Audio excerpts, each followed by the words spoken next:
Filipenses capítulo 1.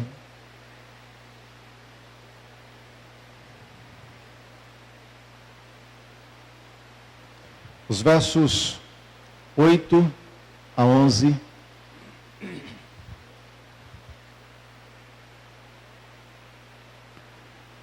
Porque Deus me é testemunha das saudades que de todos vós tenho, em entranhável afeição de Jesus Cristo.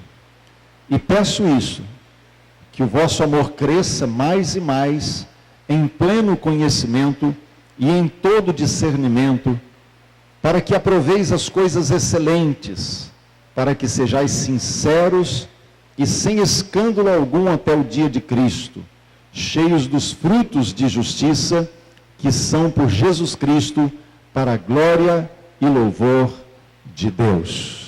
Senhor, colocamos diante de Ti essa palavra, pedindo a Deus Tua graça sobre nós, nos capacitando, Senhor, a interpretá-la, conhecê-la, entendê-la e a recebê-la, Senhor. Que haja manifestação de revelação em nós, em nosso espírito, em nome de Jesus. Amém. Amém. Paulo libera uma palavra e faz uma oração. O desejo do meu coração, segundo ele, é que o vosso amor cresça em pleno conhecimento e em todo discernimento, para que aproveis as coisas excelentes. O que Paulo está procurando falar àqueles cristãos daquela igreja tem a ver com algo que é o desafio que todos nós temos, que a igreja do Senhor Jesus tem, o do conhecimento do próprio Deus. Nós sabemos que eu e você, no dia que entregamos a nossa vida a Jesus, na verdade, tivemos uma pequena revelação, tivemos apenas uma breve, um relance apenas de conhecimento daquilo que é a obra redentora de Cristo. Talvez alguns de nós tenhamos nos aproximado dele em virtude de necessidades, ou talvez por causa de alguns problemas, quem sabe porque fomos confrontados de alguma forma em nossa maneira de viver, ou quem sabe alguém tenha chegado para nós e tenha nos apresentado o plano de salvação. Mas o fato é que mesmo quando alguém tenha recebido esse primeiro contato com o plano de salvação, seja 4 leis espirituais, 5 leis espirituais, ou seja, a forma que tenha sido, naquele momento ainda não tivemos um contato com toda a revelação do plano redentivo de Deus. O fato é que a graça que nós recebemos, aquilo que Deus colocou sobre nós como graça, é suficiente apenas para que eu e você pudéssemos dar aquele primeiro passo inicial. É uma medida de graça que há sobre todas as pessoas, e essa medida da graça que está sobre todos capacita a qualquer pessoa compreender pelo menos o primeiro passo que ela tem que dar na direção da salvação, na direção de Deus. No entanto, na medida em que nós olhamos as Escrituras, depois de ter esse encontro pessoal com Jesus, nós descobrimos que há muito mais que nós temos que aprender. Então começamos todo um processo de crescimento, um processo de amadurecimento espiritual, um processo de descoberta das coisas espirituais que nunca mais acaba, nunca mais cessa, mas se torna uma experiência permanente para nós, durante toda a nossa vida, e como em alguns momentos já temos citado aqui, permanece por toda a eternidade. Porque até mesmo quando estivermos na eternidade, ainda não teremos uma visão completa de quem é Deus. E por toda a eternidade, passaremos descobrindo a grandeza, a majestade e a beleza desse Deus. Ele é inesgotável. Se ele é inesgotável, nós estamos dizendo que não há limites. Se não há limites, nós vamos avançar no conhecimento, mas sempre haverá algo mais. Daremos passos na direção de conhecer Deus, mas haverá sempre algo mais. E sempre o desafio de conhecer o um pouco mais de Deus.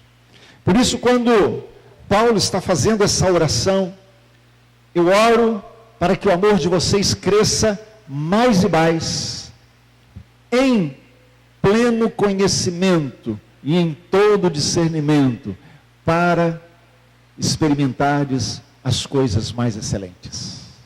Ele está dizendo aqui que é necessário prosseguir nesse crescimento. É necessário continuar andando, é continuar descobrindo Deus, para viver na intimidade com Deus. Amados, se há algo que nós já temos falado aqui, você sabe, e se você é bereano, você já descobriu, é que se há algo que nos atrai à intimidade com Deus, é a palavra de Deus. Amém? Se há algo que nos atrai para a intimidade com Deus, é a palavra de Deus. Ainda que a oração, ela seja um ingrediente fundamental no nosso relacionamento com Deus, porque através da oração falamos com Deus, através da oração ouvimos Deus falar, interagimos com Ele na oração, adoramos, nos aproximamos, sentimos Deus, ainda que seja um elemento tão essencial nesse relacionamento, nesse aproximar-se de Deus. O que de fato nos faz conhecer Deus é a sua palavra. E é quando nos aproximamos dela, que ela começa a trazer luz para nós, sobre quem é Deus, e quando começamos a descobrir os segredos de uma pessoa, quando começamos a descobrir o que está no interior de uma pessoa, então podemos dizer que estamos entrando num nível de intimidade.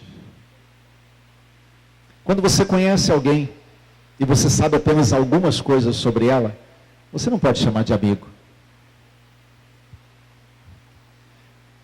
Quando você se aproxima de alguém e mantém um relacionamento com essa pessoa, mas você sabe apenas o nome, você sabe o endereço, talvez saiba alguns dados de alguns familiares, você não pode dizer que tem intimidade com ela. Somente quando você começa a descobrir as coisas mais íntimas, mais interiores, mais secretas, então você pode dizer, está havendo um nível de intimidade. Se nós queremos ter intimidade com Deus, não há outro caminho, senão descobrirmos o que está no coração de Deus. E como é que você descobre? Pela palavra. O que Deus tem para comunicar a mim e a você está na sua palavra. Tudo que Deus possa nos falar, mesmo numa revelação, mesmo num sonho de revelação, mesmo numa palavra profética, qualquer coisa que Deus queira nos falar, precisa necessariamente estar embasada, precisa estar alicerçada nas Escrituras. Nenhuma palavra profética pode ser contrária àquilo que está na Bíblia. Nenhuma revelação pode ir contra aquilo que está nas Escrituras. Por isso, toda a base que eu e você precisamos, tudo que é necessário para que eu e você tenhamos uma vida de intimidade com Deus e vivamos de forma saudável, de forma alicerçada, com saúde espiritual, está nas Escrituras. É ali que nós encontraremos o alimento sólido para nós.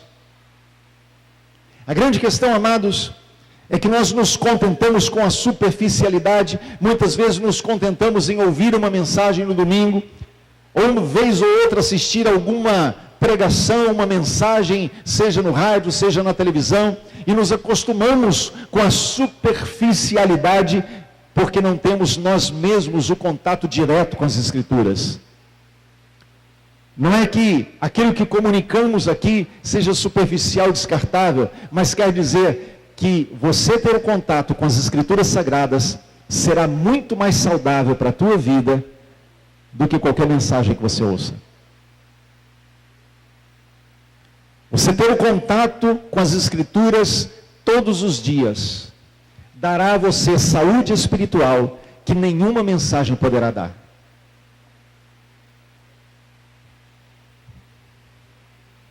Por isso Paulo está dizendo, o meu desejo é que cresça em vocês o conhecimento. É que cresça em vocês o discernimento. E que vocês experimentem as coisas excelentes, para a glória e louvor de Deus. Quando eu e você começamos a nos aproximar das Escrituras, elas se tornam então para nós fonte de vida. Já temos falado aqui sobre o nome Bereana.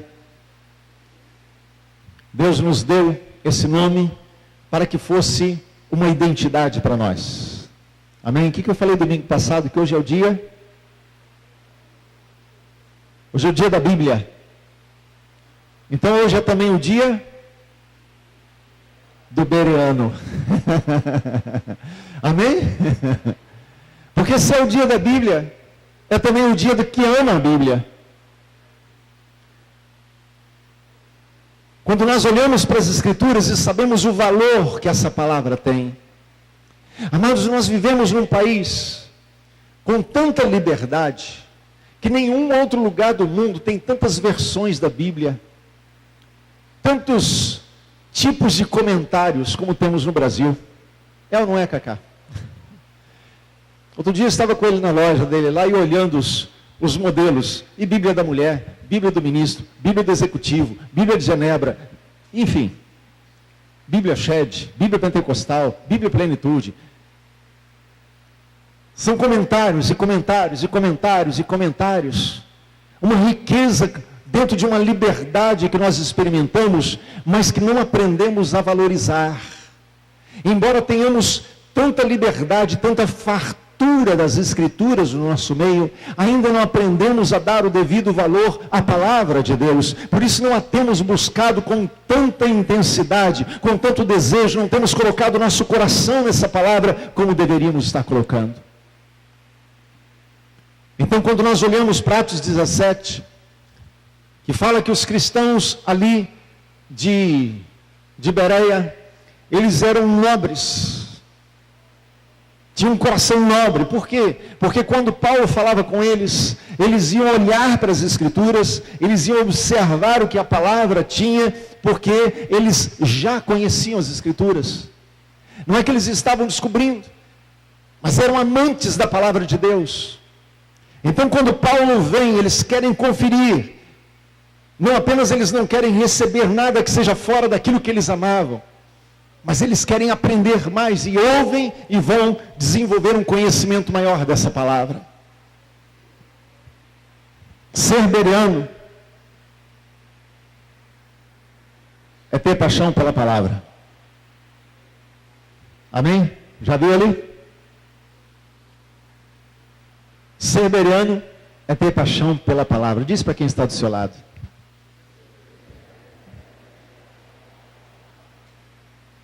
É amar as Escrituras. É querer conhecer Deus através da sua palavra. É saber que quando lê a revelação, há coisas do coração de Deus que são reveladas para nós. Que as coisas que os nossos olhos humanos não podem ver, que os nossos ouvidos humanos não podem ouvir, que o nosso coração humano não pode discernir, essas coisas ocultas ao homem comum, são as coisas que Deus nos revela quando nós nos aproximamos dele, da sua palavra.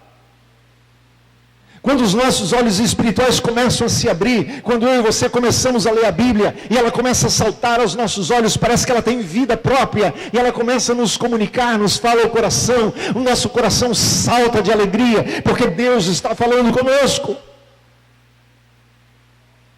Quantos já tiveram a oportunidade e a experiência de abrir a Bíblia, e quando começa a ler um texto, se dá conta, Deus está falando comigo nesse texto. Já teve isso? Isso é tremendo. Isso é maravilhoso. Quando você descobre que a Bíblia, ela é um livro totalmente atual. E ainda que esses escritos, os últimos, tenham quase 2000 anos. Eles são para hoje. E eu e você abrimos essa palavra. E descobrimos que ela nos fala hoje. Ela tem uma mensagem para mim e para você hoje. Ela é viva para mim e para você. Aleluia. Essa é a palavra de Deus. Então, quando falamos sobre o ser bereano, falamos sobre ser apaixonado pela palavra, amar as Escrituras, desejar conhecer Deus através da Bíblia. E Deus tem nos falado nesses dias. Hoje pela manhã compartilhamos, os irmãos que tiveram condições de estar aqui pela manhã, compartilhamos um pouco daquilo que Deus tem nos falado sobre esses dias e a direção que Deus tem nos dado. Um pouco está resumido nesse banner que está aí, e para quem tem o boletim também na primeira parte, tem aqui, bem colorido aqui na parte de cima do boletim, que é aquilo que é um resumo do que Deus tem nos falado. De que tudo que nós vamos fazer precisa ser embasado nas Escrituras. Parece algo óbvio, né? Parece algo tão óbvio, tem que ser, mas somos uma igreja, não tem que ser. Mas nem sempre fazemos assim. Digo isso individualmente, falo como corpo também. Quantas vezes nós fazemos porque gostamos, nos envolvemos porque achamos bom, mas sequer sabemos se aquilo que está sendo feito tem ou não fundamento na palavra de Deus. Por isso a grande questão que eu e você vamos ter que aprender a fazer, a grande pergunta que temos que fazer constantemente é: qual é o fundamento bíblico? Você pode repetir essa pergunta para quem está do seu lado? Qual é o fundamento bíblico? Amados, nós vivemos num tempo em que lemos tão pouco a Bíblia, e que a maioria das coisas que nós decidimos e pensamos, a maneira como nós vivemos, tem muito mais a ver com o que achamos do que com aquilo que conhecemos da Bíblia. Não é uma questão de interpretar de forma errada um texto bíblico, é não conhecer o texto bíblico. É desconhecer o que a Bíblia fala a respeito daquilo. E porque vivemos sem conhecer as Escrituras, muitas vezes tomamos decisões que nada tem a ver com a vontade de Deus, mas tem a ver com eu acho. Eu acho que é isso, eu acho que é aquilo. E eu quero dizer, meu amado, que eu acho está levando muita gente para o inferno. Eu quero afirmar isso. Porque eu acho não leva ninguém para Deus. O que leva a gente para Deus é a palavra de Deus. O que nos leva à presença dele são as Escrituras Sagradas.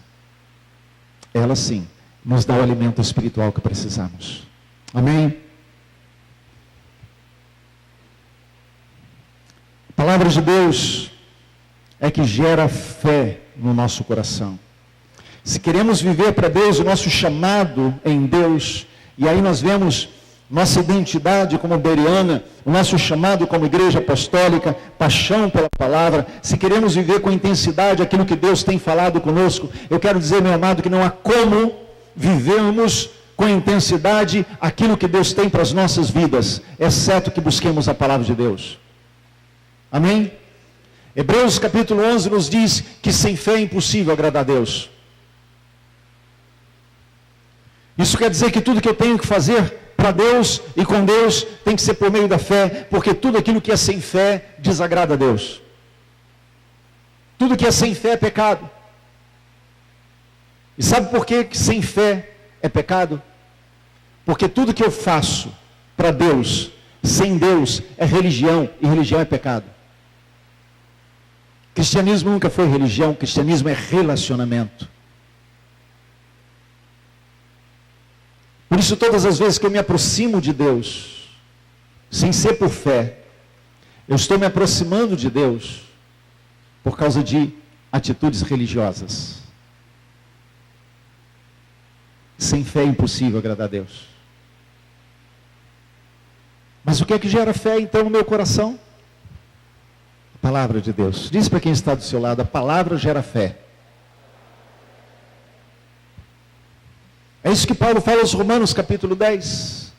A fé, ela vem pelo ouvir da palavra de Deus. Ou seja, quando eu tenho contato com as Escrituras, isso vai gerar fé no meu coração, de tal forma que eu passo a crer naquilo que Deus está me falando. E quando eu creio no que Deus está me falando, não apenas eu agrado a Deus, mas eu obedeço, porque se eu creio eu faço. Amém? É porque eu creio que eu obedeço.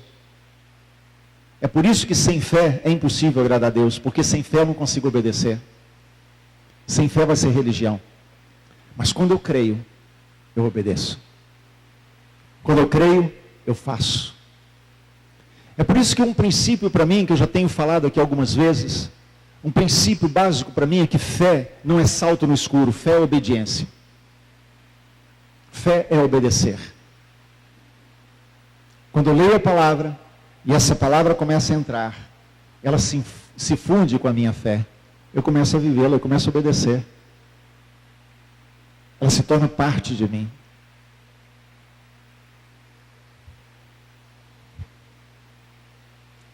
Que Deus quer que eu e você nos aproximemos da palavra, porque quando eu e você nos aproximamos das Escrituras, isso vai gerar fé no nosso coração.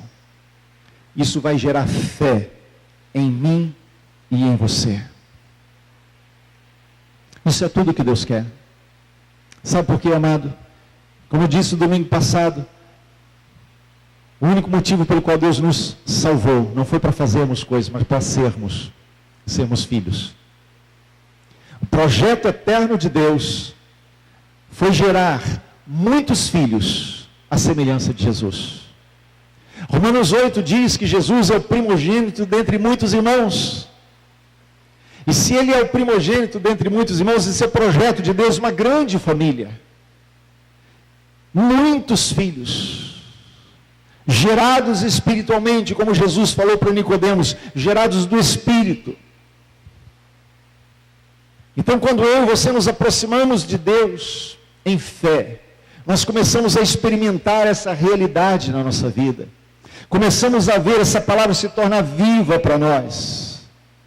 Porque o que Deus mais deseja é que eu e você, como filhos, vivamos o centro da sua vontade. Olha para quem está do seu lado e repita assim comigo. Não há melhor lugar que o centro da vontade de Deus. Porque Deus nunca vai te decepcionar. Amém? Aleluia, glória a Deus. Deus nunca vai te decepcionar, meu amado. Você pode crer que todas as vezes que você se aproximar dele pela sua palavra, e cada vez que você der um passo de fé, em obediência a essa palavra, Deus nunca vai te decepcionar. Essa palavra se tornará viva para você, e vai transformar o teu coração. Por isso ela gera fé. Por isso Deus fez dessa forma. Que quando eu e você lemos as Escrituras, gera fé. Porque com a fé obedecemos. Com a fé agradamos a Deus. Com a fé nós honramos o Senhor. Aleluia. Amados, quando nós olhamos o que a Bíblia fala da Bíblia, nós descobrimos que há uma riqueza de bênçãos para nós quando decidimos nos aproximar de Deus por ela. Em primeiro lugar, porque descobrimos que ela gera fé. E Deus, Ele está interessado que a gente tenha fé. Porque Deus não responde à nossa dor, Ele responde à nossa fé. Deus não responde ao nosso problema, Ele responde à nossa fé. A nossa dor, o nosso problema não atraem Deus, mas a fé atrai Deus. Sabe o que isso quer dizer? Que você pode ter um grande problema, mas isso não quer dizer que Deus virá em teu socorro. Ter um problema não quer dizer que Deus virá. Ter fé, sim.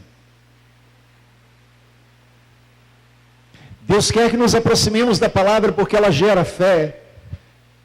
Porque o que atrai a presença de Deus, quando eu e você estamos passando por um problema, não é o problema que nós temos. O que atrai a presença de Deus não é passarmos por problemas.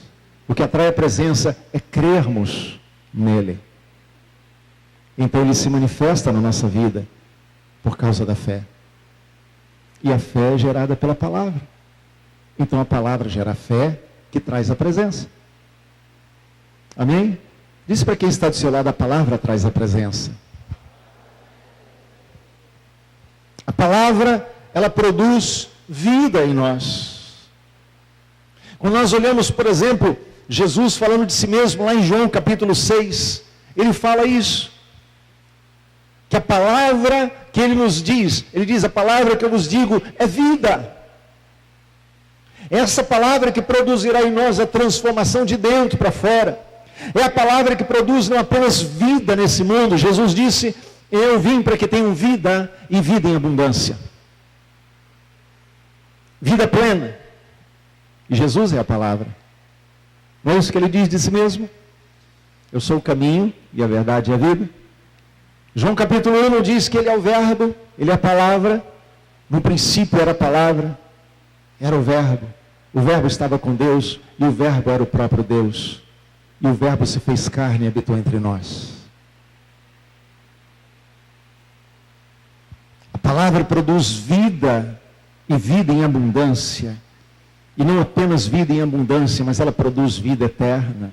João 17:17 diz que a vida eterna é essa, conhecer Deus e ao seu Filho Jesus. A vida eterna é conhecer. Vida eterna não é saber sobre. Vida eterna não é ter algumas experiências. Vida eterna é conhecer Deus e a Jesus. E eu e você não conseguimos conhecer Deus e Jesus sem a palavra. Amém? A palavra de Deus é que produz em nós santidade. Jesus orou por nós, lá em João 17, no verso 17, santifica-os na verdade, a tua palavra é a verdade. A palavra, ela traz santidade. É por isso que o Salmo 119 diz, como purificará o jovem o seu coração, observando conforme a tua palavra.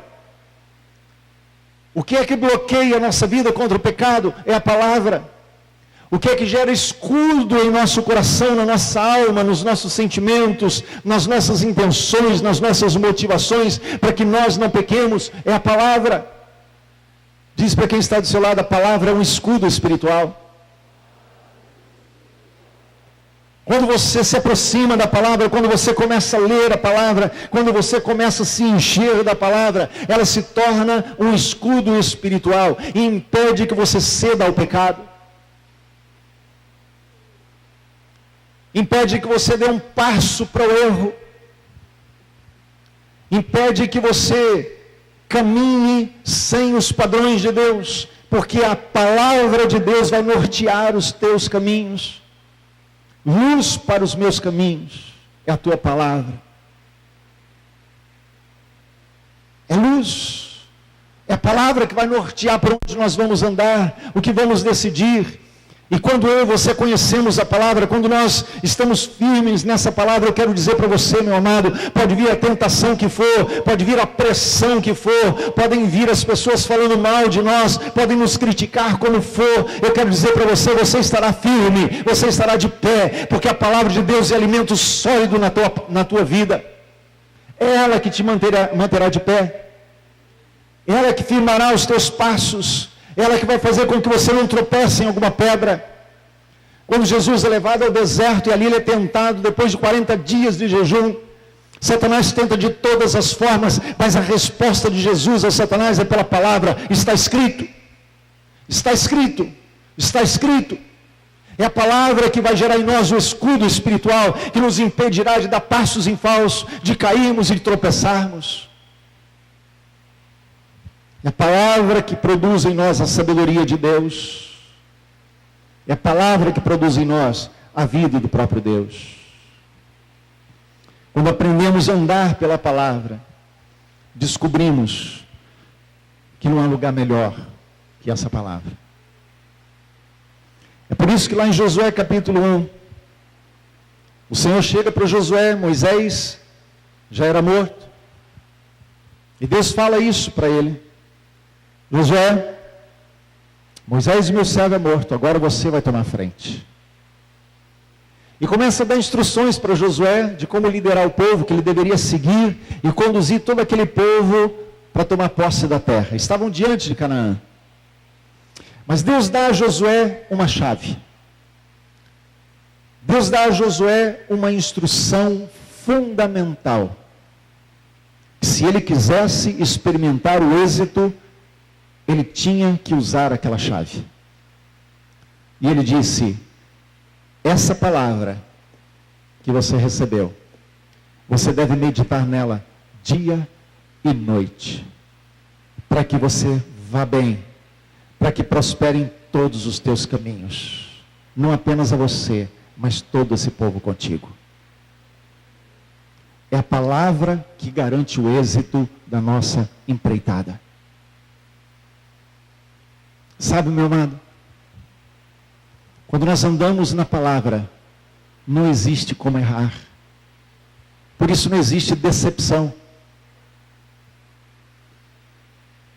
Não existe decepção para aquele que anda firmado na palavra. Para aquele que busca a palavra de Deus. Não existe como se decepcionar. Por quê? Porque quando andamos na palavra, andamos segundo a direção de Deus. E quando estamos direcionados por Deus, Deus não nos deixa tropeçar. Amém? Quando tropeçamos, é porque deixamos de lado as Escrituras, deixamos a palavra de Deus de lado e começamos a buscar o nosso próprio interesse. Começamos a querer aquilo que nos agrada, que nos interessa, aquilo que nos traz vantagem, aquilo que nós achamos que seja bom, sem desejarmos de fato saber o que interessa a Deus. A palavra de Deus é aquela que nos faz prosperar em tudo o que fazemos. O salmista, ele escreve isso lá no Salmo 1. Ele diz: feliz é o homem que não anda no caminho dos ímpios, que não se detém no caminho dos pecadores, não se assenta na roda dos escarnecedores. Antes, ele tem o seu prazer na lei do Senhor, e na sua lei ele medita de dia e de noite. Aleluia! Mas sabe o que ele diz? Tudo quanto fizer, prosperará. Tudo quanto fizer, prosperará. Sabe, isso não quer dizer que eu e você vamos sair fazendo os planos e Deus vai respaldar. Deus não tem compromisso com a minha vontade, com a tua vontade. Deus tem compromisso com a palavra dele. Amém? O compromisso de Deus é com a palavra dele. Por isso, quando nós andamos na palavra dele, todos os planos que firmamos na palavra dele serão bem-sucedidos, porque Deus tem compromisso com a sua palavra. Não com a nossa, mas com a dele. Tudo que fizermos pautados por essas escrituras sagradas, nós podemos saber que Deus nos fará bem-sucedidos. E é isso que nos dará vitória. É isso que nos fará caminhar e ter êxito em tudo aquilo que fizermos. Essa palavra é a palavra que nos cura. Sabe, amados, eu creio na cura interior. Já ministrei e quando necessário ministro. Fazemos isso aqui na igreja. Mas eu quero dizer que a maior fonte de cura da alma está na leitura da Bíblia.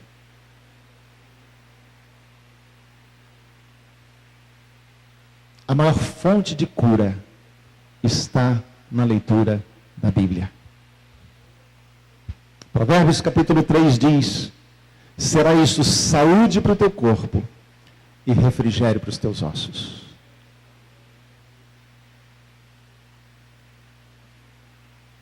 Jesus disse: a verdade vos libertará. Quando Jesus chega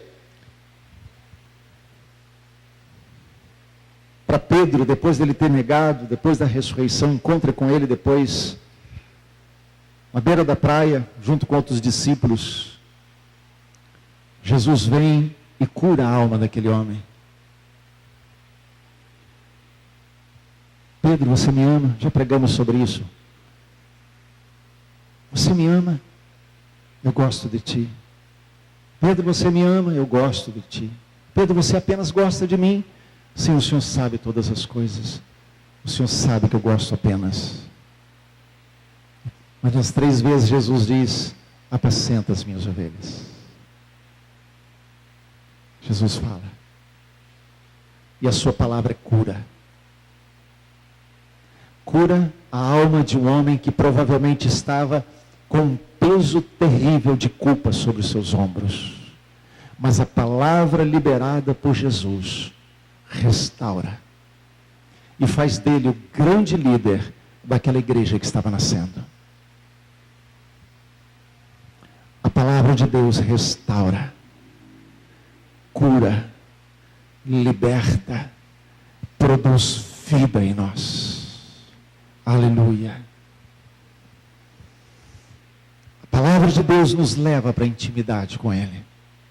A palavra de Deus nos leva para a presença de Deus. E eu quero dizer para você, meu amado, a palavra de Deus transformará a tua vida. Amém? A palavra de Deus transformará a tua vida. Essa é a promessa que nós temos na própria Bíblia. A Bíblia, a palavra de Deus promete. Por isso, quando nós nos aproximamos da presença de Deus pela palavra, ela começa a nos transformar, de dentro para fora. E a nossa vida muda. A nossa vida muda. Dentro da visão que Deus tem nos dado para o próximo ano, nós estamos preparando algo muito especial. E eu quero que você se prepare. Porque já por 6 anos seguidos, nós fizemos mobilizações, primeiro de 40 dias, depois 50 dias, da Páscoa ao Pentecostes. 50 dias de mobilização, de oração e de meditações. Então nós sempre entregamos um livrinho para os irmãos. Mas o que nós faremos no ano 2014 será diferente. Para quem não esteve de manhã, eu quero adiantar um pouco para você. Para saber que tudo isso que eu estou pregando é o que Deus quer fazer na sua vida. O que Deus nos chamou a fazer para 2014 é uma das coisas que eu vou falar agora. Né? Outras coisas virão no tempo certo e Deus falará no tempo certo. É que em 2014 nós vamos começar a nossa mobilização não na Páscoa, mas no dia 1º de janeiro. E durante 2014 nós faremos essas meditações, 365 meditações. Meditações essas que vão nos dar ao longo de 2014 uma visão geral da Bíblia. Se você nunca leu a Bíblia toda, em 2014 você terá a oportunidade de ter uma visão geral do plano de Deus, como Deus agiu e como Ele está agindo na história.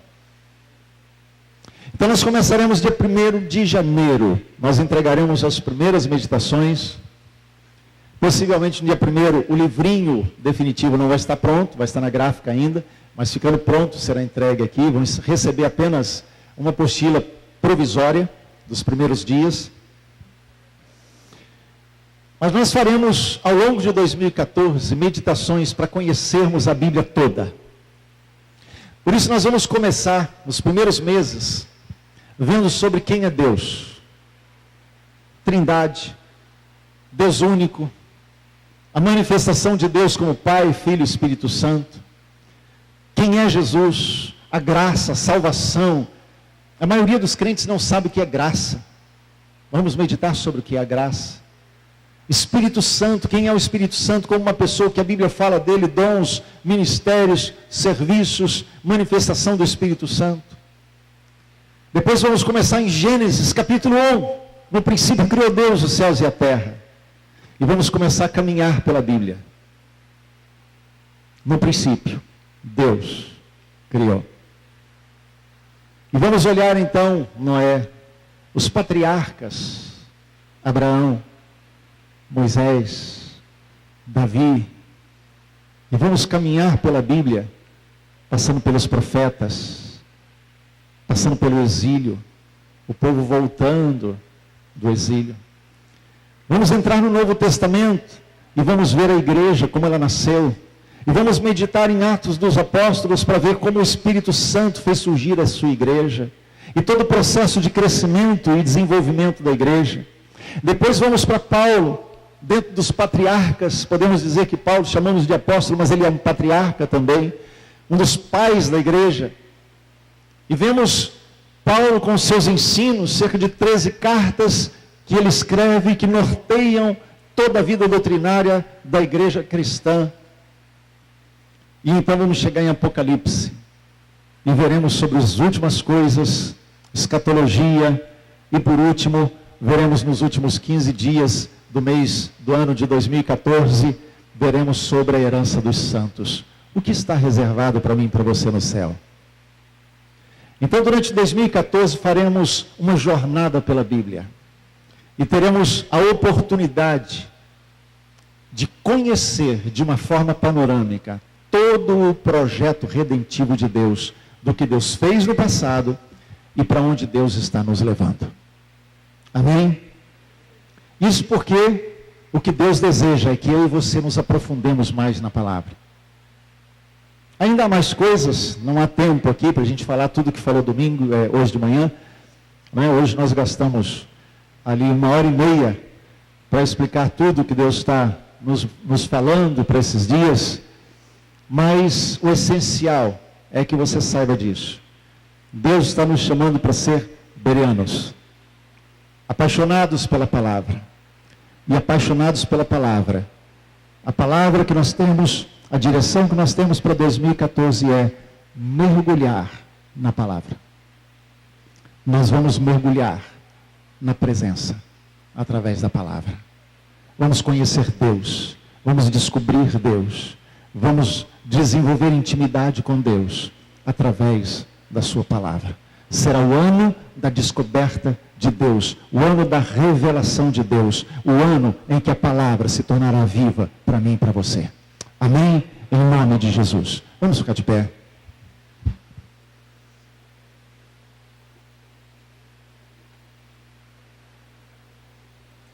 Quero convidar você a orar, se colocar diante do Senhor nesse momento. Amado, eu e você somos desafiados, somos chamados pelo Senhor para uma vida de compromisso com a palavra. A palavra transforma, a palavra liberta, a palavra cura, a palavra gera uma transformação de dentro para fora. A palavra revela Deus, a palavra traz a revelação de Deus para mim e para você. E Deus quer que você tenha um compromisso com a palavra. Não importa o nível em que você esteja. Se conhece pouco, conhece muito. Não importa se você está vivendo intimidade com Deus ou se você está na superficialidade. Não importa se você tem conhecido um pouquinho de Deus ou se você está longe dele, se sente longe dele.